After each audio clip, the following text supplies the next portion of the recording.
Salam alaikum. Bonjour à tous. Mes respects à tout le monde. Vous comprenez, en sachant que je suis de la Gambie et travaillant sur les questions relatives à la Gambie, comment j'ai pu arriver à m'intéresser, à être influencé par les travaux du professeur Barry et du professeur Bathily. Mais c'est pour commencer à dire que c'est vraiment avec grande humilité que je prends la parole dans cette salle ici aujourd'hui pour, à l'occasion de la célébration de ces deux grandes personnalités du monde universitaire et du mouvement panafricaniste, qui sont les professeurs Barry et Bathily. Je vais axer mon intervention qui va être assez courte, j'espère, sur trois choses. La première, c'est comment la lecture de leurs travaux a influencé mes propres recherches. Je ne suis pas historien, je suis sociologue. Et donc ça confirme ce que Ousmane, mon ami et frère là, et Ramassala Dieng disait à l'instant. L'influence de leurs travaux dépasse vraiment le cadre de l'histoire. Le deuxième point sera sur le rôle qu'ils ont joué dans la communauté du Codestria et dans la vie du Codestria. Ça a été déjà évoqué plusieurs fois. Par Mamadou Diouf, par Ousmane Khan, par le secrétaire exécutif lui-même, Godwin Murunga, qui était là tout à l'heure. Mais j'ai eu le privilège d'avoir passé 19 ans au Codestria en tant que responsable de programme, et 5 ans en tant que directeur de recherche et 8 ans en tant que secrétaire exécutif. Donc j'ai eu l'occasion vraiment d'apprécier l'importance de leur contribution et du rôle qu'ils jouent dans la communauté du Codestria. Troisième point, et c'est un peu sur leur engagement en tant que militants de l'intégration africaine. Et comme beaucoup d'autres personnes, j'ai lu les travaux de ces deux grands professeurs longtemps avant de les rencontrer. C'est en faisant mes recherches que j'ai pu donc prendre connaissance de leurs travaux. Ma thèse de doctorat a porté sur les micro-États et l'édification de l'État, plus spécifiquement dans un pays comme la Gambie, et qui partage presque tout avec le Sénégal et les pays environnants. Et ces processus de construction d'un État national, en quelque sorte, dans un espace beaucoup plus grand, beaucoup plus ouvert, et c'est quelque chose qui m'a fasciné et c'est sur ça que j'ai travaillé. Et évidemment, on ne pouvait pas ne pas lire les travaux du professeur Barry, Royaume du Waalo, bien sûr, le travail sur la Sénégambie, et les 15 volumes qu'il a édités avec Pierre Sané sur l'intégration, l'État-nation face à l'intégration, ça a été évoqué par Doulaye Konaté et d'autres également. Et le premier texte du professeur Bathily que j'ai lu, c'est un texte en fait sur la Sénégambie, qui date de 1974. C'est une présentation qu'il avait faite à un colloque à Aberdeen, en Angleterre, en 1974. Mais les travaux de ces deux grands professeurs, ce ne sont pas seulement des simples références bibliographiques, ce sont des textes fondateurs qui donnent en fait une perspective très originale sur l'histoire et sur le devenir de nos sociétés. Et une des questions que j'ai trouvées particulièrement pertinentes, c'est celle de l'articulation entre ce que beaucoup ont tenté de faire, y compris quand on essaie de faire l'histoire nationale d'un pays, ou l'histoire générale d'un pays, l'histoire générale du Sénégal et autres, mais comment articuler ces travaux sur des localités, ou que ce soit au niveau d'une communauté ou au niveau d'un pays, et les dynamiques beaucoup plus larges, beaucoup de type régional. Voilà, je pense que c'est aussi l'occasion de rendre hommage à d'autres personnes qui ont travaillé avec eux. Un des grands moments de l'engagement que j'ai eu avec le travail du professeur Barry, c'était lors de ce travail sur l'intégration avec de l'Ouest, un grand projet soutenu par le CRDI avec Pierre Sané, et qui a donné lieu à un grand colloque à Dakar. Et le rapporteur de ce colloque-là, c'était Momar Koumba Diop, aussi un ami et un frère. Je ne vais pas en dire plus, mais passer très rapidement au niveau de leur engagement par rapport au Codestria. Le professeur Barry y a travaillé, cela a été dit déjà, en tant comme secrétaire exécutif adjoint. Mais il est resté très lié au codestria de plusieurs manières, y compris sur un plan purement personnel et physique. Quand j'étais là-bas, aussi bien en tant que directeur de recherche comme en tant que secrétaire exécutif, il ne passait pas une semaine sans qu'il vienne dans le bureau du codestria. Il s'assoit, il s'inquiète sur comment les choses se passent, il nous prodigue des conseils sur comment faire, et il n'arrêtait pas de nous demander de tout faire, d'obtenir du gouvernement du Sénégal qui apporte un appui extraordinaire au codestria. C'est le gouvernement africain vraiment le seul qui donne l'appui qu'il donne au codestria. Ça, c'est l'occasion de le dire, il faut le saluer. Depuis le temps de Senghor et tous les régimes qui se sont succédés, on n'a pas failli à cet engagement-là. Mais le professeur Barry nous disait, profitez-en pour obtenir un terrain ou un bâtiment qui deviendrait la maison du codestria. Et la maison du codestria, bien sûr, c'est la maison des chercheurs africains. Ne ratez pas l'occasion. Il nous a dit ça, il l'a répété plusieurs fois. Et c'est vraiment un heureux développement que quand le professeur Marito Niane était ministre de l'enseignement supérieur et que le projet de Diamniadio a été lancé, on a réussi à avoir avec lui un terrain dans ce qui allait être ou ce qui est devenu la cité du savoir pour que le codestria puisse y construire un siège. Alors, je ne sais pas où est-ce que ça en est maintenant, mais ça a été une réalisation d'un vœu que le professeur Barry a exprimé plusieurs fois. Alors, le professeur Bathily, comme le professeur Barry, étant des grands du codestria et qui prenaient une part très active dans les réseaux de recherche. Alors, je vais revenir sur un exemple qui a été cité, je crois que c'est Doulaye Konaré qui a passé un temps à en parler, et Godwin, sur le militaire et le militarisme. Il faut se rappeler du contexte, en fait. C'était un moment où beaucoup de pays étaient sous des régimes militaires. Et la question du militarisme faisait partie des off-limits, des questions qu'on n'osait même pas aborder en tant que chercheur. Et ils ont pris donc la tête de ces réseaux-là, professeur Bathily et le professeur Iba Hochful, qui a donné lieu à un ouvrage qui est encore cité aujourd'hui, qu'il faut justement relire dans le contexte actuel. Une anecdote, quand l'atelier, je crois, de méthodologie ou l'atelier de revue à mi-parcours était tenu à Accra pour discuter des travaux, les ouvrages que le codestria a menés là-bas ont été bloqués au port, non, à l'aéroport plutôt. Les gens ont vu, c'est quoi ça, ça passait pas. Pour dire quelle était l'ambiance qui régnait à l'époque.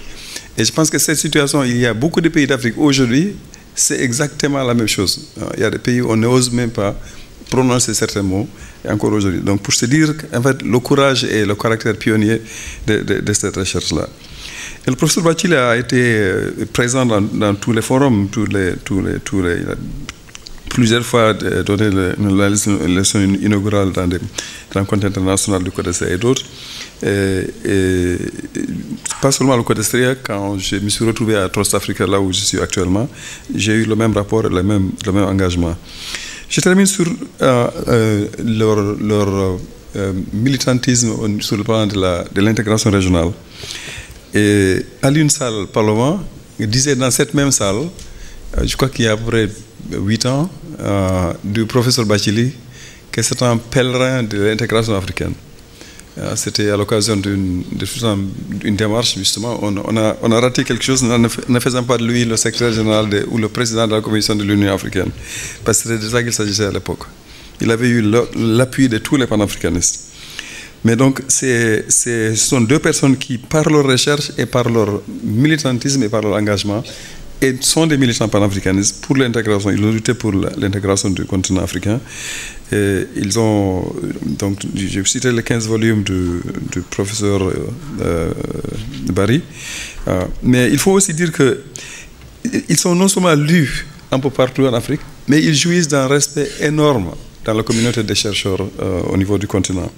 Bathily était très actif dans l'Association africaine de sciences politiques. On a parlé de l'association d'historiens, mais il y a aussi ces autres associations, notamment l'APS, l'African Association of Political Science, où il était très très actif avec des personnes comme Helmi Sharawi, regretté Helmi Sharawi d'Égypte, Adele Djinatou du Nigeria, Ibo Mandaza, Oku Dibanoli, Issa Shivji, il parlait lui-même de Dar es Salaam dans le vidéo qu'on a vu là.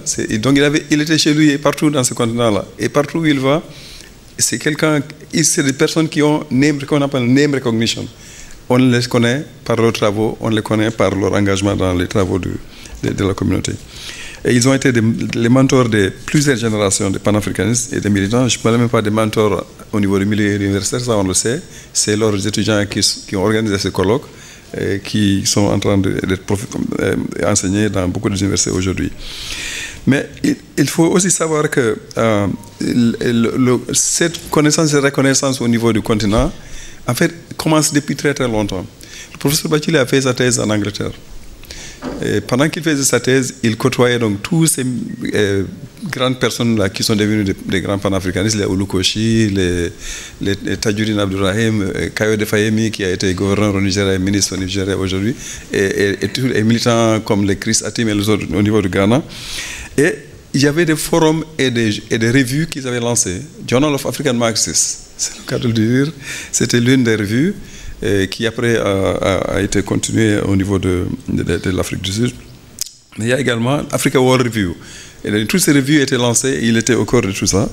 Alors, pour vous dire à quel point c'était important, quand le secrétaire général du mouvement panafricaniste, Tadjidine Abdourahim, est mort à la suite d'un accident au Kenya, je crois que c'était en 2010, c'était le 25 mai 2010, journée de l'Afrique. 25 mai, c'est l'anniversaire de la création de l'Organisation de l'Unité africaine, donc qui jusqu'à aujourd'hui est célébrée comme la journée de l'Afrique. Ironie du sort, Tadjidine Abdourahim, secrétaire général du mouvement panafricaniste, se rendant à l'aéroport de Nairobi pour aller à Kigali pour prononcer un discours, meurt dans un accident de voiture. Alors, et c'était un dimanche. Nous, au moment où ça s'est passé, littéralement, on était en train de tenir une réunion à l'IFAN, ici à Dakar, dans le cadre de la préparation du colloque sur les États-Unis d'Afrique.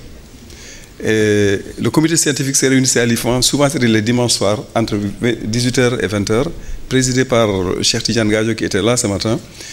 Et on était en train de débattre ce soir-là, Mariama, il est là, elle était présente, en fait, quel rôle donner à la personne qui allait être le challenger principal à la première séance. Et on est en train de, Mariam et moi, en train d'argumenter que la personne indiquée pour ça, c'est Tadjidine Abdourahim. Et donc, pour vous dire à quel point c'était important et triste aussi, en même temps que nous, on en parlait, alors que lui, il était en train de courir vers sa mort sur le même moment. Mais c'est le professeur Barry et moi-même qui avons été désignés comme rapporteur général de ce colloque sur les États-Unis d'Afrique. Et pour moi, c'était une occasion extraordinaire d'apprentissage, encore une fois, et d'être mentoré de manière rapprochée. J'ai appris beaucoup sur l'histoire même de l'association des historiens africains, son rapport avec Cheikh Anta Diop, qui était extraordinaire dans l'appui qu'il apportait aux jeunes chercheurs, et contrairement à d'autres qui n'étaient pas aussi attentionnés par rapport aux jeunes chercheurs. Donc, je reviens à ce que je disais de Bathily, la connexion avec le monde qui va au-delà du monde francophone, au-delà du milieu des historiens, il ne date pas d'aujourd'hui, il date d'il y a très très longtemps. Et quand Tadjidine est décédé, c'est chez Bathily que nous nous sommes retrouvés pour discuter de comment faire pour faire vivre sa mémoire et célébrer sa mémoire à Dakar. Et on était plusieurs, et Olukoshi était parmi dans ce groupe-là. Et le professeur Bathily a aussi cette rare qualité d'être très bien respecté, aussi bien dans le milieu universitaire que dans le milieu décisionnel, dans le milieu politique. Il a des liens très très étroits avec beaucoup de nos dirigeants, passés comme actuels. Il utilise ces liens, c'est quelqu'un qui appelait ça son œuvre diplomatique, encore une fois, je crois que c'est Abdoulaye, mais au-delà de la diplomatie officielle, il a été en Centrafrique, au Mali, en Libye plus récemment, et maintenant il est envoyé spécial pour essayer de rapprocher les États sahéliens là, qui ont quitté la CEDEAO pour les faire revenir. Mais au-delà de ça, il a également cette diplomatie qu'on appelle track-to, cette diplomatie parallèle, informelle. Il utilise ses connaissances personnelles et ses amitiés avec des personnalités comme Obasanjo, comme Thabo Mbeki, et il connaît personnellement tous les dirigeants de l'Afrique de l'Ouest. Il prenait son téléphone pour commencer à parler de la Guinée. Je dis, mais Alpha, il est comme ça, je lui ai dit ça, je lui ai dit, ne fais pas ça, je dis, attends. Donc, il a un rapport personnel direct avec la plupart des dirigeants. Et il utilise ça justement pour faire avancer les processus de paix ou pour raisonner un peu les gens dans ce qu'ils font. Et je citerai juste un exemple. Quand en 2016, fin 2016, décembre, Yaya Jammeh, au bout de 22 ans, organiser des élections pour la 5e fois, je crois, et qu'il perd, et après il renie sa position, là il change, il fait une volte-face, là il dit maintenant il va plus. Il y a eu une crise très profonde. Il faut savoir que au-delà de ce qui se faisait, la CEDEAO qui a bougé des troupes, le Sénégal qui s'est engagé très fortement, il y avait aussi des personnalités comme Abdoulaye Bathily qui intervenaient auprès des chancelleries occidentales à Dakar et ailleurs pour leur dire faire attention à ça, surveiller ça, faire ceci, cela. Et donc c'est un engagement qui était très profond. Et ce lien d'amitié, il les a mises au service de l'Afrique et du continent. Et il a été le coordinateur du CODA, la Coalition pour le dialogue en Afrique, qui a son siège à Addis Ababa. C'est une création de l'Union africaine, et de la Commission des Nations Unies pour l'Afrique et de la Banque africaine de développement, pour succéder un peu à ce qu'on appelait avant la Coalition mondiale pour l'Afrique. Le professeur Bathily a dirigé ça.